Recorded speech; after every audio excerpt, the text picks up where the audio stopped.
बंदीशाळेमध्ये परमात्म्यातून जन्म घेण्याचं ठरवलं। इकडे देवाचा विचार, देवांनी सांगितलं चला जन्म घेऊया, पृथ्वीवरती जाऊया। पृथ्वी रडत आहे, रडत असताना पृथ्वी सांगत आहे धरणीवरती ओझे झालेले आहे, प्रभू महापापी माजलेले आहेत, तुम्ही या, तारणहार यावं। म्हणून प्रभूने ठरवलं चला शेषजी जाऊन आपण पृथ्वीवरती जाऊया।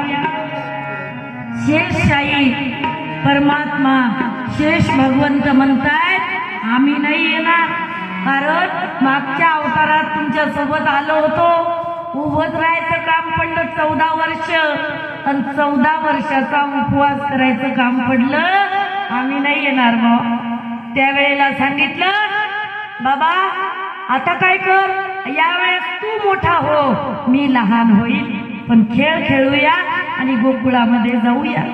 कारण देव म्हणे आता वरील होई बा सर्वज्ञा, पाळी ना मी आज्ञा तुझी बारे। बाबा